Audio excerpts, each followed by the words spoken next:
So this most recent Minnesota school shooting, the Catholic school that had the incident yesterday, absolutely awful, of course. And I'm sure people will be up in arms about, get rid of the guns and why did this happen and mental illness and all that stuff.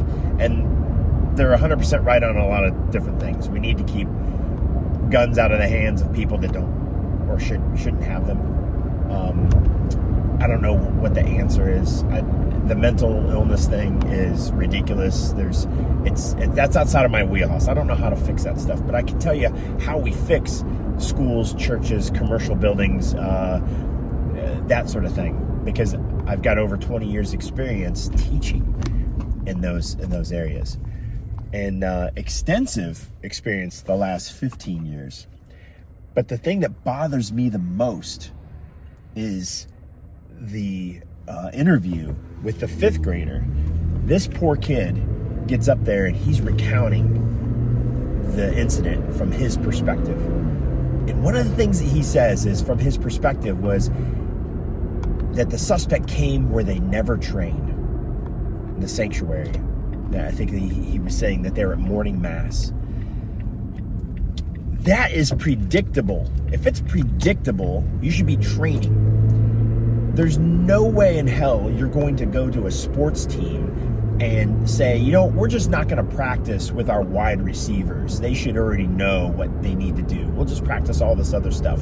We're going to leave this giant gap in our game that we know is going to be there, that is an option, but we're never going to train it. That team's always going to lose. The parents, the players are going to be, why aren't we training? Why aren't we passing in practice to our wide receivers? Why don't they know how to run their routes? All this other stuff. And you're going to lose because of it, because you have this giant gap in that game. Well, this is not a game. This is security. This is something that lives are at stake. And you're failing to identify this area that you're vulnerable because you're there every day. It's a pattern, much like cafeterias and in between classes, when you have kids going from one period to the next, or at the beginning of class, the beginning of school starting, or the end of school the end of school when they're leaving, they're going out to the buses.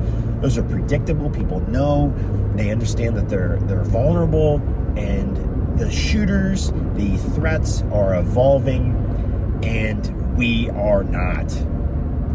Training is not getting any better. It's check the box. Hey, schools, practice your lockdown, talk to your kids, and then be done with it. You're treating it like a tornado drill. It is different. Tornado drills are just as important, but it's different. It's something that can be taught faster, lower level. The risk is far lower. You're more likely to be involved in an active killer incident. I shouldn't say that because I don't know the numbers, but from my perspective, you don't hear about kids getting hurt during tornadoes. It does happen. But the fact of the matter is, we are not identifying a serious chink in our armor, and that chink, that weak spot, is training. We're not training our kids. We're not training our kids appropriately to where they're most vulnerable.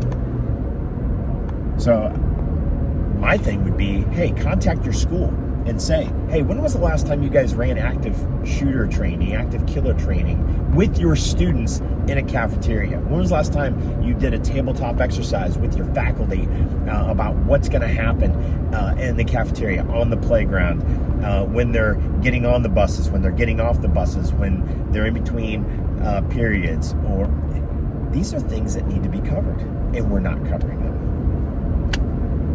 That's the problem. We're not training properly, and we want to sit there and throw our hands up and be like, oh, this is awful. It is awful. It's absolutely awful. How do we mitigate it? How do we lessen this issue? Through proper training and putting things in place. Do we have enough SROs? There's a ton of different questions out there that we need to answer. And they're easy. They're easier ones. They're easier than if you're on the side of, hey, let's outlaw all guns. I get it. I understand your perspective. I don't agree with you, But you know what? Is it easier to put an SRO in every building or to outlaw and take everybody's guns away in the United States of America? It's going to be easier to put an SRO or a trained, armed security guard in those schools. It's far easier, but we're not doing it. Got to do something.